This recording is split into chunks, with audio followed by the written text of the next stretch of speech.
the Lord. Praise the Lord from the heavens. Praise Him from the skies. Praise Him, all His angels. Praise Him, all the armies of heaven. Praise Him, sun and moon. Praise Him, all you twinkling stars. Praise Him, skies above.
During the best and worst days of this life, you were always on my side. Amen. You're in the pain, you're in the promise, and in the days the furnace finds my faith. You're the point in the flames. I don't need to know what the future says. The past could talk, it would tell me this. My God is a finish yet. If we did it before, He can do it again. So I trust Him with what comes next. For the God I know is known for faithfulness. Oh, and my hindsight says I can trust Him with what's next. Oh, for the God I know is known for faithfulness.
trust in what comes next.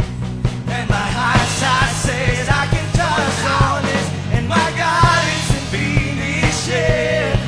If He did it before, He can do it again. So I trust in what comes next. For the God I know is so faithful. My God isn't finished yet. If He did it before, He can do it again. So I trust in what comes next. For the God I know is no faithfulness. Whoa, in my heart I said I can trust in what's next. Whoa, for the God I know is no faithfulness.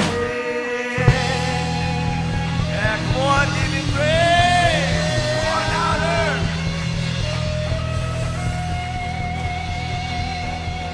Come on, you can do better than that.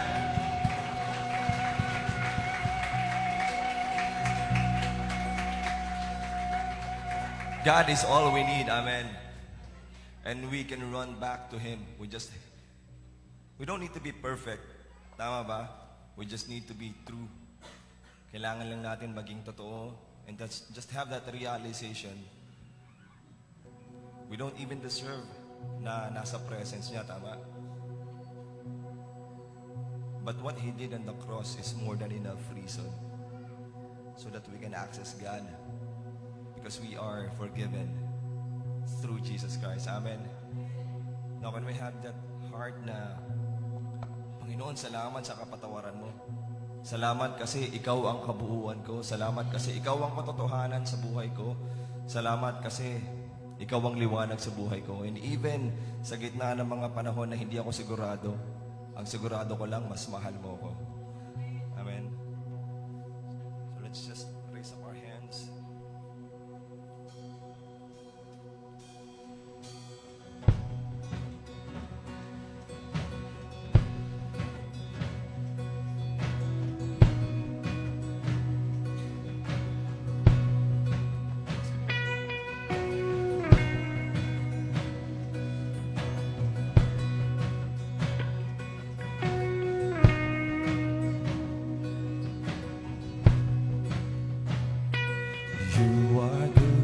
You are good when there's nothing good in me. You are love on display for all to see. You are light when the darkness closes in. You are hope, you have covered all my sin.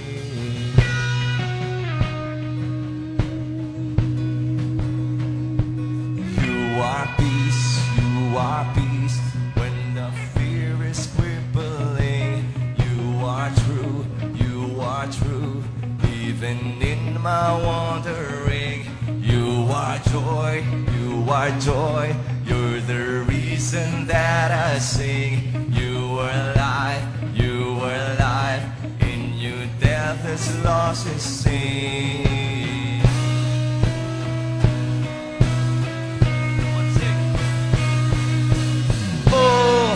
I'm running to your arms. I'm running to your arms. The riches of your love will always be enough. Nothing compares to your embrace. Light of the world forever is. You are more than my words would ever say. You are Lord, all creation will proclaim. You are here in your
My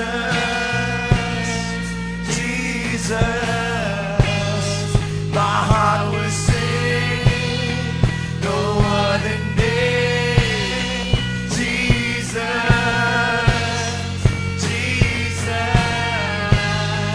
my heart will sing, no other name.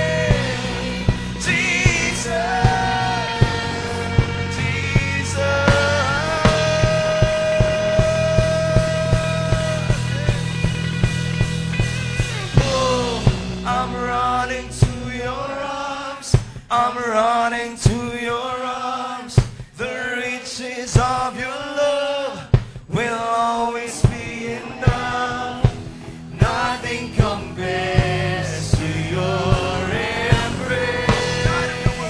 Light of the world forever reign. I'm running to your arms. I'm running to your arms. The riches of your love will always be enough. Nothing compares to your embrace. Light of the world. Say once more. I'm running to your arms. I'm running to your arms. The riches of your love will always be enough. Nothing compares to your embrace. Light of the world forever reigns.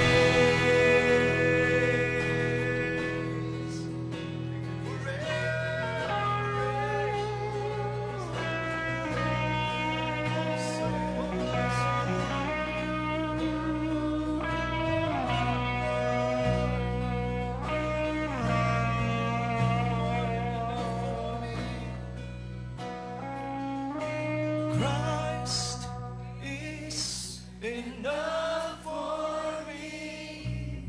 Christ is enough for me. Everything I need is in you. Everything I need in Christ is enough. Christ is enough for me. Christ is enough for me. Everything I need is in you.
I thank you because you are more than enough, God. And only you can satisfy us, God. So we welcome you in this place, Lord. And we honor you and we worship you. In Jesus' name we pray. Amen.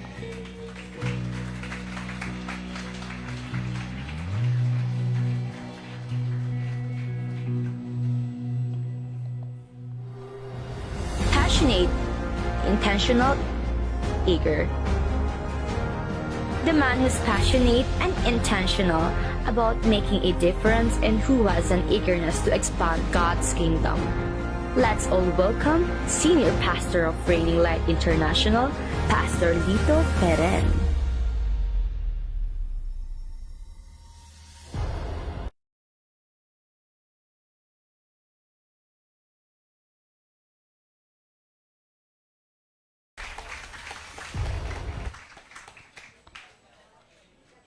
May pahabol So lahat po ng mga nandyan sa overflow, pwede po tayo dito sa banda dito.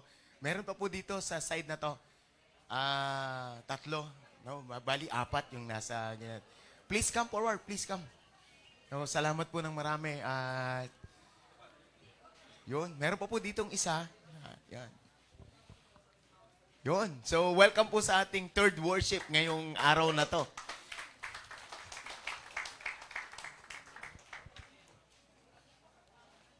Yan, sa third worship natin, naka-online din po tayo. Kaya binabati natin yung lahat ng mga nasa online natin. So, pwede po ba yung mga naandito ngayon sa on-site, pwede po bang palakpakan natin yung ating mga nasa online, yung pong nasa virtual church po natin. So, welcome po sa ating pong worship ngayon. And especially gusto ko rin pong i-welcome yung mga first-timers natin in the house with VIP stickers. Meron po ba mga pakikaway-kaway naman po yung mga VIP natin, pakitaas ang kamay with stickers, no? Pakikaway-kaway. Yung may mga sticker, pakikaway nga po para makita ko po kayo. Yun, thank you. And welcome po kayo sa lugar na ito. Sa bawat isa na nandito ngayon ay may magandang mensahe sa iyo ang Panginoon. No, hindi ka po uuwi na wala kang madadala. No, sino po yung nandito ka na excited ka para sa mga bagong bagay mula sa Lord? No, akin pong pag nagbabasa po ako ng Bible ay akin pong napapansin na kapag ka po ang Lord may ipinangako, mayroon kang dapat gawin. No, mahalaga po talaga sa buhay natin na natututo tayong makipag-ugnayan sa Diyos. Na natututo tayong makipagrelasyon sa Diyos. Kasi hindi ho lahat ng tao ay nakakaranas ng kanyang kapangyarihan. No, at hindi ho lahat ng pinapanalangin pinakikinggan ng Diyos. So wag po tayong madadaya na porke nanalangin ka, porke nag-church ka, okay ka na. So kaya po sa lahat ng nandito ngayon, mabuksan po tayo sa kaisipan na ang Panginoon ay mapagbiyaya, pinakikinggan niya yung panalangin ng mga taong sumusunod sa Kanya. No, sino po dito excited ka na handa kang pakinggan ng Panginoon? Noong panalangin mo ay dinidinig ng Panginoon. Kaya po, sa lahat ng mga nasa online, binabati po namin kayo at ini-encourage po namin kayo na mag-engage po kayo sa pamamagitan ng pag-chat sa ating comment section. At hindi lamang po yun, pwede nyo rin pong i-share, pwede rin po ninyong i-mention ang inyong mga kasama para po mas marami tayong mabless. No, ganun din po yung sa pamamagitan ng word ng Lord at sa pamamagitan ng ating spiritual family. So this afternoon, I just want to share, ask everything, ask anything, and God will do it for you. Yan po yung message na ipinangako ng Panginoon sa atin na dapat matibay po yung pinanghahawakan natin. So napaka-powerful nito, anumang bagay na hingin mo, gagawin ng Diyos para sa'yo. Parang hindi ho kayo masaya. Sino po dito yung nanonood sa espiritu mo at tumatama sa puso mo, nakukumbinsi ang isipan mo na makapangyarihan yan? Mangyayari yan sa'yo. No, kaya pakibati mo yung katabi mo, congratulations. Nandito ka sa lugar na to. No, at yung po mga nasa online natin, no, kasama rin po natin sila na maiintindihan ng mga bagay nito. So, tapusin po natin, mga kapatid, no, tapusin natin hanggang dulo sapagkat hindi masasayang to. So gusto kong maunawaan nyo, ang Diyos ay hindi siya kapangyarihan. Ang Diyos po ay persona. No, hindi lang po siya makapangyarihan, siya po ay persona. So maraming mga tao, akala nila ang Panginoon kapangyarihan lang. So pag kailangan nila, sanay na sanay pa naman ng mga tao ngayon sa instant. Di ba pag naiinitan ka, i-on mo ang aircon, lalamig. Di ba pag gano'n? Pagka nagugutom ka, may instant mommy. At meron din pong pelikulang Instant Daddy. So, marami po ngayon mga instant na at hindi po ganun ang Diyos. Ang Diyos po, ang gusto niya relasyon.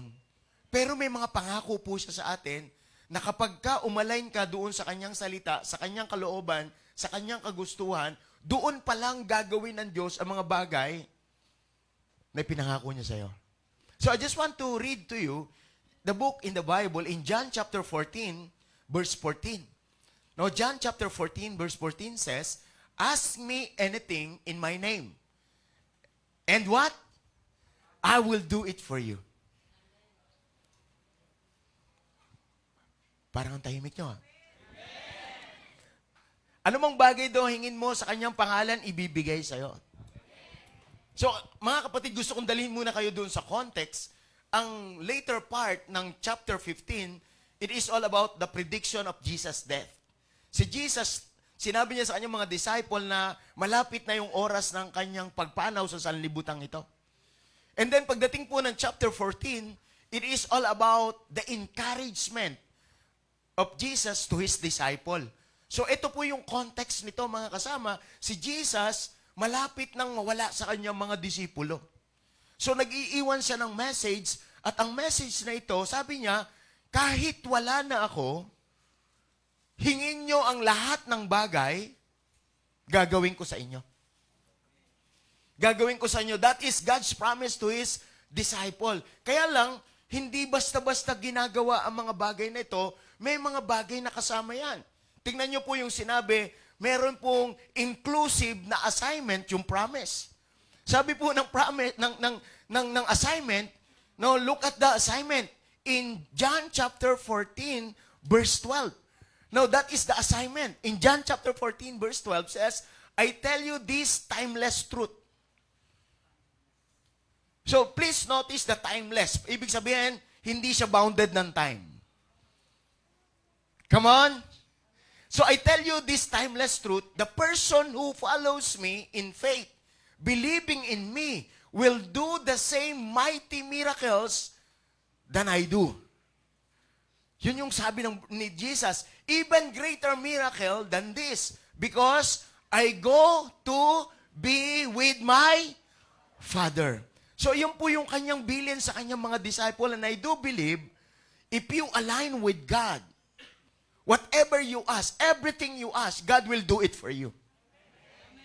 Tama po ba, mga kasama? So, wag lang po tayong maging religious. Napupunta ka sa church kasi may gusto ka. Do not focus on God's promise.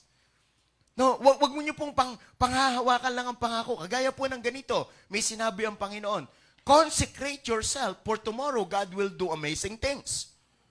So sometimes, many people want amazing things, but they don't want the consecration. Pakisabi sa katabi, kung gusto mo ng amazing, sino dito excited ka sa buhay mo na merong amazing? Amazing. Yung bang kamanga-manga. Hello? Tingnan mo yung katabi mo, kamangha-mangha na ba yan? Yung bang yung aura mo, yung pagkatao mo, nakakagulat. Because you are amazing. So, ang amazing things, it depends upon your consecration. It is your life with God. And then, sabi ng Panginoon, I am with you always to the very end of age. So, sabi niya doon sa Matthew 19 to 20. Sabi niya, yung pangako na yun ng Panginoon, I am with you to the very end of age. Pero sabi niya doon, meron niyang kasama doon sa 19, sabi niya, go and make disciples, baptizing them in the name of the Father and of the Son and of the Holy Spirit, and teaching them to obey everything I have commanded you, and I am with you always to the very end of the age. So, ang sinasabi ng Panginoon, kapag ka ginagawa mo yung sang-ayon doon sa pinagagawa ko sa'yo, huwag kang liliko sa kanan, huwag kang liliko sa kaliwa, diretso lang, baby. Focus ka lang, yun ang ibig sabihin ni Jesus. Pag ikaw nag-win ng souls, kapag ikaw ay nag-disciple, I am with you always. So do not be deceived. Na, para ako sa amazing things, kasi kasama ko lagi si Lord. Di, merong mga sinasabi si Lord na kailangan nating i-align ang ating mga sarili. Pakisabi sa katabi, i-align ang ating mga sarili. Nasunod dito, excited ka na mas makapangyarihan si Lord kaysa sa atin. So this timeless truth, gusto kong maintindihan ninyo, let us focus on that timeless truth for a while. Anong ibig sabihin ng timeless truth? Pag sinabing timeless truth, it is not bounded by time. The truth, that kind of truth, it is the truth before I exist. And it is the truth even though I am gone. Come on, sino dito yung masayang-masaya ka, naiintindihan mo to? So ito'y sinasabi sa atin ng Panginoon na itong katotohanan na ito, yan po yung kailangang makuha natin. Kailangang maintindihan natin. No, pakisabi sa katabi, kaya wag kang mag-inarte. Maraming mga tao nag-iinarte sila sa kanilang sitwasyon, sa kanilang kondisyon. Tandaan niyo po mga kasama, kahit wala ka o kahit nandito kami, sinabi na si Lord. So yung sinabi ni Lord na yan, yun ang dapat sundin natin. So kaya, masusunod mo lang ang Panginoon, mga kapatid ko, kapag ka minahal mo siya. Pag minahal mo siya. So this is the only key how we follow God. In John chapter 14, verse 15, ang ganda nitong verse na ito. Sabi ng John 14:15, loving me empowers you to obey my command. Come on! Loving me empowers you to obey my command. So it means to say, if you love the Lord, you will obey Him. Because it is the power of God's love in us. Sabihin mo sa katabi mo, yung pag-ibig ng Panginoon, nagpapalakas sa akin para sumunod ako. So kaya mga kasama, napaka-importante na naiintindihan natin nakikipagrelasyon tayo sa Diyos. So this timeless truth is all about the love of God. Kaya pala tayo ay didinggin ng Diyos ang ating mga panalangin kasi sumusunod tayo sa Diyos kasi mahal natin ang Diyos. So it is not an obligation, but it is a wonderful privilege to love the person of God. Sabi mo sa katabi mo, ang sarap magmahal. Sabi mo sa katabi mo, ang sarap magmahal. Lalo na kapag kamahal ka.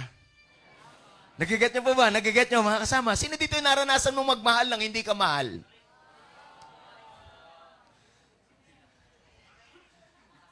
Ang sarap magmahal ng mahal ka. Ang sarap magmahal na hindi ka niya iiwanan. Maraming nagmahal pero iniwan. So, ito yung gusto kong maintindihan yung mabuti. Kaya pala tayo nakakasunod sa Diyos kasi yun ang pagmamahal natin sa Kanya.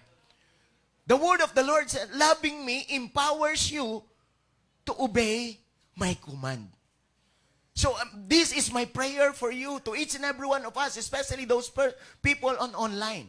So, dapat intindihin natin, kaya pala ako nakakasunod sa Panginoon kasi mahal ko siya. Lahat ng bagay na result, na lahat ng bagay na ginagawa ko, ang ultimatum na dahilan kasi nagmamahal ako. Kung bakit ka ngayon nandito ngayong hapong ito, kasi nagmamahal ka. The love of God empowers me to obey His command. Kaya, mga kasama, maganda na iintindihan natin ito. Ibig sabihin, it is not the issue of obedience. It is the issue of our love for God. Kasi pag mahal mo, susunod ka talaga. Tinan mo yung katabi mo, pag nagmamahal, ang sarap sumunod. Di ba kahit may sakit ka, basta yung mahal mo, kailangan ka, dumarating ka. Sino mga may asawa, taas ang kamay. Sa mga may asawa, taas ang kamay. Di ba kahit may sakit ka, pag tinawag ka ng asawa mo, pumupunta ka? Kasi nagmamahal ka? Pag kailangan ka ng asawa mo, kahit may sakit ka, pumupunta ka. Tama? Hindi ka nag-iinarte na may sakit nga eh. Yung pagmamahal na yun, yung nagtutulak sa atin, kahit hinang-hina ang katawan natin, kahit hindi natin gusto, yung pagmamahal na yun na nagtutulak sa atin. So kaya maganda maunawaan natin ito mga kasama, mga kaibigan, na dapat may pagmamahal tayo sa Diyos. Sino dito yung nagmamahal sa Diyos? Taas ang kamay. Yung mahal na mahal mo talaga si Lord. Yung pagka may pinagagawa si Lord, di ka na kumukontra, di ka na nag-iisip. Hindi mo tinitingnan yung kondisyon mo, sitwasyon mo sa buhay. Lord, I will follow you. Kasi marami mga tao sumusunod sa Panginoon, hindi nila naiintindihan kung anong ginagawa ng Panginoon. Kaya kahit na hingi ka ng hingi, hindi mo yung matatanggap. Bakit? May mga bagay kasi si Lord na kailangan mo munang matuklasan. Pakisabi, kailangan mo munang matuklasan. No, at ang tuklas na yan, pagtuklas na yan, dapat nandun tayo sa pagmamahal natin sa Panginoon. So are you excited na bawat hingi natin, anumang bagay na hingi natin, gagawin ng Diyos? So, God is on the move. He is the most powerful person. Kaya nga po, ito yung gusto kong maintindihan natin, papaano tayo makakatanggap ng mga bagay na ito? Papaano ka makakasigurado na ang panalangin mo, dinidinig ng Diyos? At anumang bagay na kailangan, anything, the word anything, name it and you have it. Ask it and ask for it and God will do it. Ito yung sinabi ng kanyang word. So, I just want you to understand, you are for greater things. That's number one thing. You are for greater things. You are not ordinary. You are for greater things. Si Jesus, yung kanyang mga disciple, iiwanan niya, pero sabi niya, hindi ko kayo iiwanan kawawa. Iiwanan ko kayong kahanga-hanga. Tinan mo yung katabi mo, sabihin mo, kahanga-hanga. Hindi kawawa. No? Tingnan niyo po, mga kapatid, naintindihan niyo po, you are for greater things. Ikaw yung mga bagay, ikaw yung nilalang para sa mga matitinding bagay. Yung halimbawa, pagka kumain kayo sa restaurant, pag kumain kayo sa restaurant, ang una nyong pinipili, ang nire-request ninyo, yung kanilang specialty. Huwag nyo munang titingnan yung menu at yung presyo. Kasi pag presyo ang tiningnan mo, yung masarap, hindi sasarap. You are for special things. You are for greater things. You deserve that because you are a sons and daughters of God.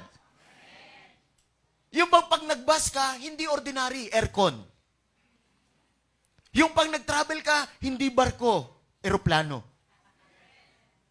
Ay, parang wala akong kausap dito. Nagiget nyo po, mga kasama. You are for greater things. Nawa, makuha natin ito. Sabihin mo sa katabi mo, nawa, makuha mo yan, ha? Sapagkat ang sabi ng verse, tinan nyo po yung verse, in verse 14, balikan natin itong verse na ito. Ano sabi dyan? Sa verse 14, verse 12, no, sabi ng verse 12, sabi ng verse 12, I tell you, inulit na naman, no? I tell you, this timeless truth. Yung katotohanan na kahit wala ka na sa mundong ito, totoo pa rin yan. Pag sinabing timeless, it is not bounded by time. So anong ibig sabihin yan? Kahit nasa outer space ka, yung totoong yan, totoo pa rin. Hello? Alam niyo ba sa outer space, hindi na yan binibilang ng oras dito sa mundo. Kung gusto niyo pong masubukan yan, sumama po kayo sa mga astronaut. O, kung wala naman po kayo ng kakayanan, pwede na lang po kayo mag-Google. Google na lang ba? Google. Alam niyo po ba na sa labas ng planetang mundo, hindi na po ginagamitan ng AM at saka PM. Timeless na po doon kasi kalawakan na siya. So, ibig sabihin, sinasabi ng Panginoon, kahit na wala ka na sa planetang mundo, ibig sabihin, kahit alien, di ka kayang harangan. Walang magagawa sila. Because this is what? The timeless truth. Are you excited for your timeless truth? So, kaya pakisabi sa katabi, may matinding gagawin si Lord. No, tingnan nyo itong sinabing ito. The person who follows me in faith, believing in me, will do the same mighty miracles that I do. Even greater miracle. Sabi mo sa katabi mo, even greater. Sinasabi ni Jesus, ini-encourage ni Jesus, you can do greater things than I did. Yun ang ibig niya sabihin. No, na kaya mong gawin ang mas matitinding bagay. Kaya pakisabi sa katabi, ang tindi mo. No, ang tindi mo. Hindi ka tuldok, ang tindi mo. Ibig sabihin, may mga bagay kang magagawa. Because sabi niya, I am going to be with my Father. So, are you excited for this? So, we need to understand that we are for greater things. Kaya sabihin mo, I am great. I am great because my God is great. No, nagiget niyo po ba yung mga kapatid ko? You are great because your God is great. So, wag mong titingnan yung sarili mo, yung itsura mo. Kasi pag tinignan mo itsura mo talaga, wala kang magagawa. Lalo pag nanalaming ka, wala kang magagawa. Kasi maiinggit ka lang sa iba, ba't sila ang pogi? Ako, ang pangit. Tandaan mo, wala sa itsura. Nasa kalooban mo yan. Pagkasabi sa katabi, you are for greater things. Hindi mahalaga kung paano ko tinitingnan ang sarili ko. Ang mahalaga kung paano ko tinitingnan ng Diyos. Hindi mahalaga yung magagawa ko. Ang mahalaga yung magagawa ng Diyos. Sino dito yung maniniwala ka na may gagawin pa si Lord sa'yo? At ang mga bagay na gagawin ni Lord, greater things. Sino dito excited? You are for greater things. So how can we do this? How can we do this? Number one, follow Him in faith. Follow Him in what? Faith. So kapag sumusunod ka, dapat may pananampalataya, may paniniwala. Kumbinsido ang isipan mo, kumbinsido ang damdamin mo, may gagawin si Lord. So kahit na anong sitwasyon mo, anong kondisyon mo, kumbinsido ka sa sinabi ng Panginoon. Kahit na anong nararamdaman mo, kumbinsido ka sa sinabi ng Panginoon. Follow Him in faith. Do not follow God in doubt. Do not follow God in fear. Follow God in faith. Come on, somebody. Pwede bang bigyan natin in the best club si Lord? Kapag sumusunod ka sa Panginoon, walang takot. Kapag sumusunod ka sa Panginoon, walang alinlangan. Yun po yung ibig sabihin dito, mga kasama. Follow Him in faith because you are for greater things. Sometimes, napakarami ng pinirepare ni Lord na magaganda, ikaw na lang ang hadlang para wag mangyari yun. Hello? Sabihin mo, follow Him in faith. Basta may salita ni Lord, sundan po ninyo. Gawin ninyo kasi hindi po kayo pagkukulangin ng Panginoon. And then believing in Him wholeheartedly. Follow Him in faith and believing in Him wholeheartedly. Sabihin mo sa katabi mo, buong-buo ang loob. Anong ibig sabihin ng buong-buo ang loob? Yung puso niya solid. Hindi siya nag-aalinlangan, hindi siya nagdududa, hindi siya nangangamba, sapagkat alam niya sa puso niya na si Lord may matinding pangako. Come on, sino dito may naiintindihan ka? Kasi maraming sumusunod sa Panginoon, not in faith, but in faith. Sabihin mo sa katabi mo, peking-peke. Alam niyo ba yung mga taong peke? Naku, madaling mahalata ang taong peke. Gulatin mo lang yan. Umulan lang yan, bumaha lang yan, di darating yan. Pero yung mga taong nagmamahal, kahit anong iharang mo dyan, tutuloy yan. Because they believe in their heart, wholeheartedly. Yung walang duda, hindi doble yung nararamdaman. Hindi yung, baka, susunod ako sa Panginoon, paano na pamilya ko? Ang ganda pa naman ng asawa ko. Pag sumunod ako sa Panginoon, baka maghirap kami. Pag sumunod ako sa Panginoon, baka mawalan akong trabaho. Mga kasama, yung mga baka-baka na yan, tandaan ninyo, dapat solid ka kay Lord. Pag sumunod ka kay Lord, di ka mawawalan. Hindi ka mawawalan. Magkakaroon ka pa. Sino masayang-masaya dito, mga kapatid ko? Kaya yun lang, dapat solid ka sa Panginoon. Hindi ka takot sa tao, hindi ka takot sa trabaho, hindi ka takot sa pera. Na mawala sa'yo. Hello? Sino may naiintindihan dito? Sa totoo lang kaya hindi mo mabitawan ang trabaho mo, hindi naman talaga totoo ang trabaho yan, pera kailangan mo. Subukan mo magtrabaho walang pera, hindi mo trabaho. Come on! Do not deceive yourself. Follow God wholeheartedly. May pera, walang pera, susunod ako sa Lord. May pagkain, walang pagkain, susunod ako sa Lord. Ganon kasi minsan ang mga problema ng tao eh. Hindi sila sumusunod sa Panginoon. Merong isang mangyan. Ang mangyan po, taong native sa Mindoro. At noong mga bago-bago pa na nagpupunta doon ng mga missionary, may dala silang sardinas. Alam niyo, ang mga sardinas na yon, kapalit ng mga orchids, kapalit ng mga baboy damo. Yun yung kanilang pinapalit doon. Daladala ng mga taong nasa baba, aakyat sila doon, yun ang kapalit. Nung pumunta ang missionary, merong mangyan na nakakilala sa Panginoon. At kapag ka nagsasalita yung pastor, ang lakas niya sumigaw, Amen! Gumaganon. Nadidistract yung ano. Merong matagal na sa church. Kaya itong mga matatagal sa church, delikado itong mga to eh. Sabi nung matagal na sa church, yung contact ng mga missionary doon, sandugo. Pag sinabi mo pang amen na malakas, hindi ka nabibigyan ng sardinas. Ngayon, nag-aalala tong si Sandugong Mangyan. Sabi nung Sandugong Mangyan, grabe, nagpupuyos yung dami. Ang gaganda nung binabitawan ng pastor, amen na talaga siya, kaya lang naalala niya sardinas. Pag umimin ako, walang sardinas. Alam niyo po ba, sa sobrang conviction niya, ng Word of God, ng presence of God, ng kanyang buong puso sa Panginoon, alam niyo, sigaw niya, may sardinas, walang sardinas, praise the Lord!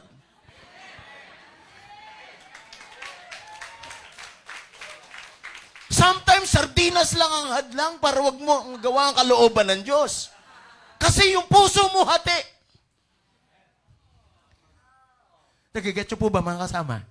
Sino may naiintindihan dito? Na kahit walang sardinas, praise the Lord. Kahit walang trabaho, praise the Lord. Kahit walang pera, praise the Lord. Yung iba kasi, Pastor, pakipag-pray mo naman ako magkatrabaho. Talagang pag nagkatrabaho ko, totodo ko talaga kay Lord. Pastor, talaga, promise. Ganun pa ito, hindi ako kagaya ng iba dyan. Uy, grabe, may ganun. May issue. Hindi ako kagaya ng iba dyan. Pagkatapos, siyempre, pinag-pray, nagkatrabaho. Nung magkatrabaho, hindi na makita sa church. Gusto ko mo minsan i-message Bro, kumusta? Gusto mong ipag-pray uli kita? Wala ka ng trabaho? Kasi nung wala kang trabaho, nasa church ka ba't yung magkatrabaho, wala ka na? Pero iba na ngayon, kahit nasa trabaho, nasa church ka pa rin. So, yun po yung mga bagay na wholeheartedly, talagang todo, talagang solid kay Lord. Yan po yung kailangan nating matutunan. Na sa pagsunod mo sa Panginoon, hindi ka bibiguin. Sa mga single na nandito, magkakaasawa ka. Parang wala akong kausap. Sa mga single na nandito, believe in your heart. God is preparing something great for you. Yung godly person, para sa'yo yan. Believe in your heart. Believe in your heart. Kasi walang proxy dyan. Kapag nagduda ka, hindi mo matatanggap ang mga pangako ng Diyos sa'yo. Kasi pag susunod ka, baka wala. Baka meron. Baka wala. Baka meron. Hindi, wag ganun. Pag sumunod ka, meron talaga yan, meron talaga yan, meron talaga yan. Because I was born for success and not for failure. Hindi ako mabibigo sa pagsunod ko sa Panginoon. Kahit na anong ialok ng bagay sa mundong ito, hindi ako mahahati ang kalooban ko. Hello? Di ba pagka ikaw ay nagmamahal, lagi ka nagbibigay? Ito mabigat talaga. Darating sa punto ng buhay mo na magdidesisyon ka. Yung mahal mo o yung pera. Darating yan dyan. Sino nakaranas sa inyo ng ganun? Uy, eto. Baka eto kayo doon sa kabila. Yung ang mahal mo ay pera. Nagiget niyo po ba mga kasama? Darating talaga sa punto na ganun. Pero lagi niyong tatandaan, itong bagay na ito para kay Lord lang ito. Wholeheartedly. Lahat ng mga bagay na meron ako, galing yan kay Lord. And it is for His glory. No, pakisabi sa katabi, kalwalhatian ng Diyos. Ang lahat ng nasa akin. No, sino dito yung masayang-masaya may matinding gagawin ng Panginoon sa buhay mo? Pwede bang pakikalabit mo yung katabi mo, sabihin mo, may matinding ginagawa si Lord sa akin? Believing in Jesus wholeheartedly. And if you believe in Jesus, you will do what Jesus did. No, if you believe in Jesus, you will do what Jesus did. So we are not religion. We are not ordinary Christian. We are His disciple. Tandaan niyo po, ang mga disciple ng Panginoon, ginagawa lang kung anong mga bagay na ginawa ng Panginoon. Sabihin mo sa katabi mo, kopya-kopya lang. Kung anong ginawa ng Panginoon, yun din ang gagawin natin. Tama po ba mga kasama? So, hindi po ito yung kantahan, hindi po ito ang sayawan. Tandaan niyo po, pag ikaw tumutulong sa tao, si Lord kasama mong gumagawa. At nandito tayo para maging pagpapala sa mga tao. We are here, we are a blessing. So, hindi tayo dapat maging makasarili. Do what Jesus did. Ano ang ginawa ni Jesus? He was selfless. Selfless siya, hindi siya selfish. Pakisabi sa katabi, Jesus was selfless. So, I need to be selfless. Amen? So, ang buhay natin, para sa maraming mga tao. Makikita kung ano ang ginawa ng Diyos sa buhay natin. Sino dito yung masayang-masaya? Ang Panginoon kikilos sa buhay mo. And if you do what Jesus did, this is what happened. The result is miracle. The result is mighty miracles. Sabihin mo sa katabi mo, gagawa si Lord. No, kasi kung kinokopya mo yung ginagawa ni Lord, ayaw ni Lord na mapahiya ka. May matinding gagawin si Lord sa'yo habang ginagawa mo ang kanyang kalooban. Kaya, we are here. We are advancing God's influence. We are advancing righteousness. We are advancing holiness. Kaya maraming mga bagay sa buhay natin talaga kinukorek dito sa church. Inaayos tayo para mag-engage tayo sa Jesus mission. So, ang resulta ng lahat ng mga milagrong ito, hindi dahil lang sa magaling tayo. Hindi dahil lang sa bago ka o matagal ka na. Lahat ng bagay nito para sa glory ni Lord. No, sino dito yung masayang-masaya ka, kaya ka makakagawa dahil lang sa nagmamahal ka sa Panginoon. At lahat ng iyan, mga kasama, gagawin ni Jesus kasi nasa Father na siya. So, the result of this is all about Jesus because He is with the Father. So, pakisabi sa katabi, you are for greater things. Are you excited for greater things in your life? So, kaya mga kasama, ipamuhay nyo yun. Ang mga tao for greater things, lagi sila nakangiti. Lagi silang excited. Lagi silang masigla. Lagi silang masaya. Nakikita mo sa mata nila. Yung excitement. Makikita mo sa mata nila yung tinatanggap nila. Yung mga bagay na sinasabi ng Panginoon. Nakikita na nila, kahit pikit sila, nakikita nila ang kanilang future. So it is for His glory. Because Jesus is with the Father. Pakisabi sa katabi, buti na lang, nandito ka. At lalo tigit, nandito ako. Sino dito yung masayang-masaya ka na piniprepare ka ng Panginoon for greater things? So, mag-ready ka mga kasama, mag-ready kayo mga kapatid, sapagkat ang Diyos kikilos siya, basta kumilos ka para sa Diyos, ang Diyos kikilos din para sa'yo. Hindi ka niya pababayaan, hindi ka niya pagkukulangin. So, you need to be settled in your heart that God is a loving God. He is a powerful God and He can do whatever He wants. So kaya mga kasama, you are for greater things. Because our God is great. And we are His children.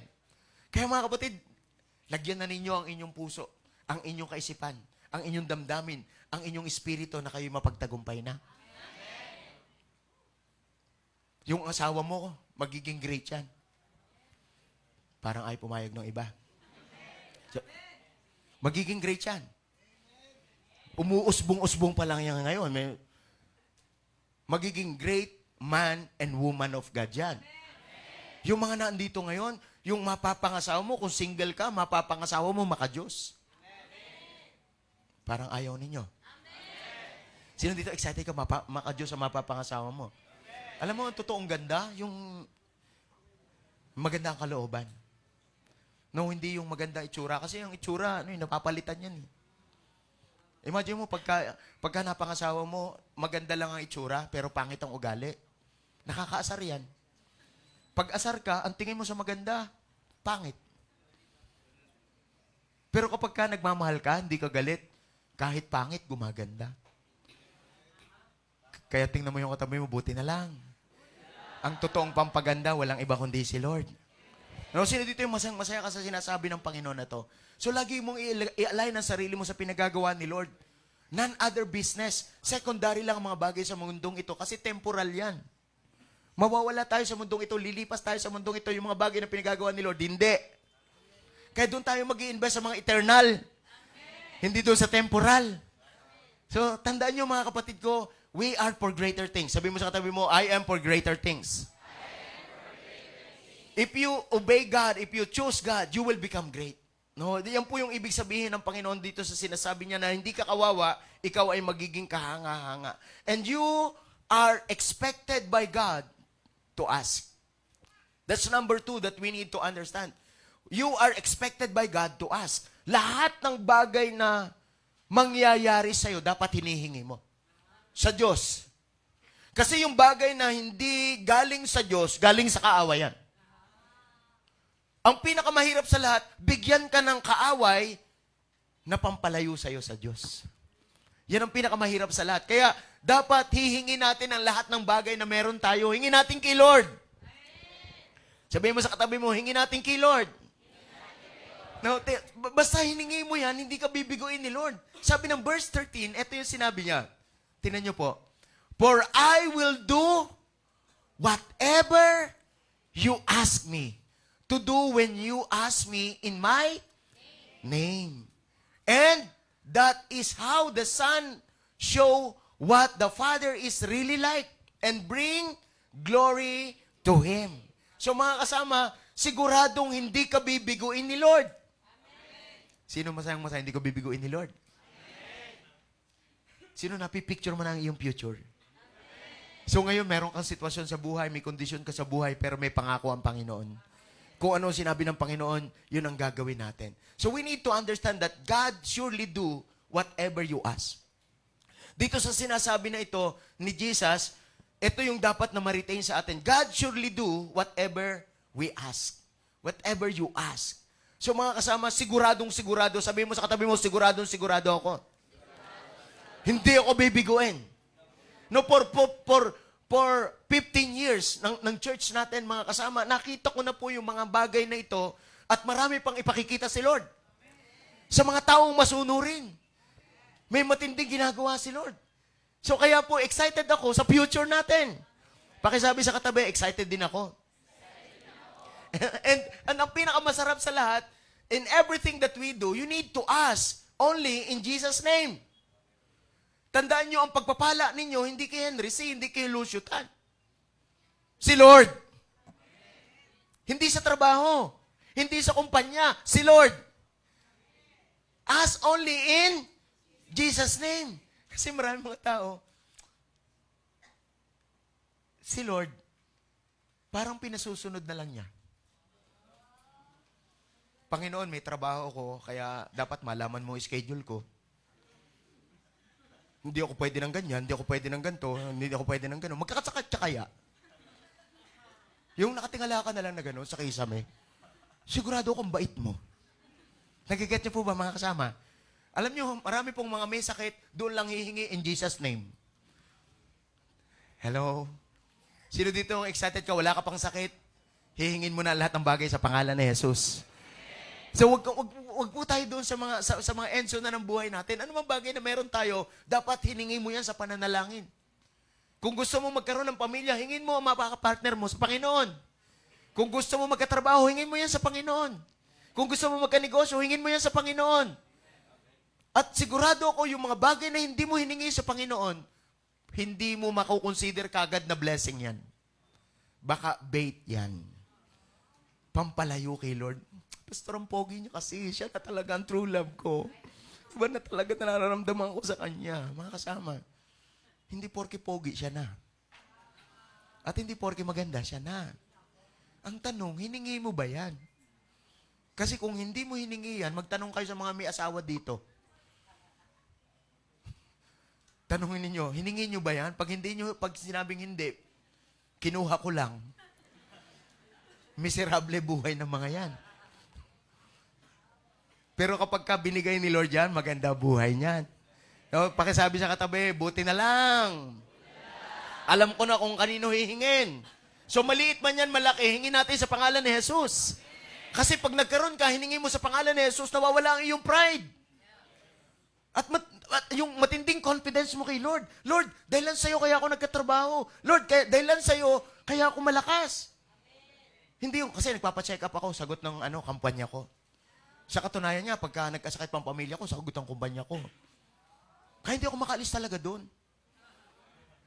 Nagiget niyo po ba mga kasama? Mahirap pag kumpanya ang sagot, hindi si Jesus. Ang kumpanya kasi, nasishake yan. Pakisabi sa katabi, huwag masyado sa benefits. Kay Lord lang tayo. Amen? Sino dito yung masayang-masaya, may matinding gagawin sa iyo ang Panginoon. And always bring glory in the Father. No, always bring glory to the name, to the Father's name. Pakisabi sa katabi, glory. Not glory to me, but glory be to the Father. Mga kapatid, this is not a prayer, something to memorize. But it is the attitude of the heart that everything that we experience, that we achieve in life, it is for His glory. So kaya mga kapatid ko, mga kasama sa Panginoon, lahat ng bagay na ito para sa kalwalhatian niya. So ano man ang sitwasyon natin, ang kondisyon natin sa buhay, para sa kalwalhatian ng Panginoon. So kaya, kung ano man ang kondisyon mo, anong sitwasyon mo, naluluwalhati dapat ang Panginoon. Kung single ka, maluwalhati ang Panginoon. Kung mag-aasawa ka, maluwalhati ang Panginoon. Kung magkakaanak kayo, maluwalhati ang Panginoon. Kung magninegosyo kayo, maluwalhati ang Panginoon. Kung magtatrabaho kayo, maluwalhati ang Panginoon. So huwag niyo pababayaan ang inyong trabaho, pampalayo kay Lord. Kasi hindi mo na maibabalik ang mga bagay na hindi mo na nagugol kay Lord. Kasi lahat ng bagay na nagugol mo kay Lord, minamarkahan ng Diyos yan. Minamarkahan ng Diyos. Kaya sabihin mo sa katabi, hindi nasasayang ang mga bagay na nagawa natin sa Panginoon. Sino dito masayang-masaya ka, hindi nasasayang yun. Markado ni Lord ang bawat services na ginagawa natin sa Kanya. Ang bawat paglilingkod natin sa ating kapwa. Bantay na bantay ni Lord yun. Bilang na bilang ni Lord yun. At ang pinakamaganda sa lahat, kagaya ni King Hezekiah. Si King Hezekiah sa Old Testament, alam niyo si King Hezekiah, nagkaroon siya ng sakit. Sabi mo sa katabi mo, nagkaroon ng sakit. Sino dito yung, alam mong hindi ka magkakasakit? Lahat ng taong nasa place magkakasakit. Lahat ng nasa place mamamatay. Amen. Lahat ng nasa place may katapusan ng buhay. Sabi mo sa katabi mo, ngayon alam mo na. Si Hezekiah, masunurin siya sa Lord, nagkasakit. At pinuntahan siya ni Prophet Isaiah. Sabi ng Isaiah sa kanya, King Hezekiah, ayusin mo na ang ari-arian mo. Sino dito ang gusto mo bago ka mamatay, may mga ari-arian ka? Ay mahirap yung pag mamatay ka, baka utang ang pamana mo. Sino dito yung excited ka na bago tayo mamatay, may mga ari-arian tayo? No, ayan, pinapalas. Thank you, technical. No, sabi diyan, kinukwento ko lang sa inyo, basahin niyo po pag-uwi. Ang ganda ng tong istorya na to. At nakaka-overwhelm ito kasi it is for God's greater glory. Hindi garantiyang sumusunod ka sa Panginoon, hindi ka magkakasakit. Si King Hezekiah, sumusunod siya sa Panginoon. Sabi sa kanya ng prophet, hindi ka nagagaling, ayusin mo na ang mga property mo. Alam mo, tapos umalis na yung prophet. Tapos si King Hezekiah, bumaling po siya sa kanyang dingding. Hezekiah turned his face to the wall. And what? Imagine mo, darating talaga yan. May taning na buhay mo, hindi doktor may sabi, si Lord. Si Lord, pwede mo, ang doktor pwede mo i-contest pero si Lord, hindi pwedeng i-contest si Lord. Tingnan nyo kung ano yung sinabi. No? Remember, O Lord, how I have walked before you faithfully and with wholehearted devotion and done what is good in your eyes. Hezekiah wept bitterly. Imagine mo yan. Yan ang matindi kay Hezekiah. Sabi niya, Panginoon, alam mo kung paano ko naging todo sa iyo. Alam mo, Panginoon, ang pinaglingkod ko sa iyo. Todong-todo talaga ako. Wala talaga akong duda. Sumunod talaga ako sa iyo. Yan ang matitinding prayer. Pag yung mamamatay ka na. Baka sabi, Panginoon, hindi po ako sumunod sa iyo. Pero may biyaya, Panginoon. Huwag niyong abusuhin ng biyaya. Ang biyaya, hindi para magdahilan. Ang biyaya ay kakayanan para magawa mo ang mga bagay na hindi mo kaya. That's grace is all about. Grace is not just something to be excused. But it is grace empowered us to do the impossible things. Yung mga bagay na hindi mo kaya, si Lord ang gagawa. He wept bitterly. And what happened? Verse 4. Before Isaiah had left the middle court, the word of the Lord came to him. Dininig agad ng Diyos yung prayer. Verse 5. Tingnan yung verse 5. Go back and tell Hezekiah, the leader of my... Sino ditong gusto nyo maging leader ka ng people of God? Hindi mo na kailangan ng title na king. Ang kailangan mo lang maglingkod ka sa mga anak ng Diyos. Mag-cell group ka. Pakisabi, mag-cell group ka. Nagigat nyo po ba? Nagigat nyo po ba? And this is what the Lord, the God of your fathers, David said, I have heard your prayer. Yan po yung sinabi niya na I can do anything. I can do anything. Yan po yun. Ano sabi niya? And seen your tears. Imagine mo, pati patak ng luha, hindi lumalampas kay Lord. Yung pa kayang nagawa mo? Tindi ng verse na yan. And I will heal you. On that third day, from now on, you will go up to the temple of the Lord. Mga kasama, yung Diyos na Hezekiah, yun din ang Diyos natin ngayon. Sino dito yung masayang-masaya ka? I-align mo lang ang sarili mo sa pinagagawa ni Lord. Pakisabi sa katabi, align lang. Kaya kung ano man ang maibigan natin, ibibigay ni Lord. Imagine mo yun, no? Hindi doktor ang nagsabi, hindi doktor ang nagtaning. Meron ako nakakausap, pamira, diniagnose pa lang. May bukol pa lang, umiiyak na. Sabi, Pastor, may bukol. Bukol pa lang naman yan eh. Sumunod ka lang kay Lord, mawala yan. At kahit mamatay ka, kung gugustuhin ni Lord, mabubuhay ka uli. Kasi yan ang nabasa ko sa Bible eh. Tumodo ka lang kay Lord. Anin mong buhay, demonyo naman ang gagamit. Puro kalokohan naman ang pinagagagawa. Sino dito yung mabubuhay ka na para sa pagsunod sa Panginoon? So, ayan po yung nangyayari. Kaya, mga kasama, mga kapatid ko, it is our prayer na magawa natin ito para sa glory ni Lord. And last and final, yan ang mga bagay na gusto nating marinig. You will invoke God's power in your life. Grabe yan. Anong ibig sabihin? You will invoke, may kakayanan ka na ang Diyos pakilusin sa buhay mo. So what is the meaning of invoke? Invoke is appeal to someone or something as an authority for an action. Imagine mo, si Lord susunod dahilan sa sinabi mo kasi nai-invoke mo ang miracle. Sino dito excited ka? May invoke mo ang miracle sa buhay mo ngayon. May invoke mo yung God's power.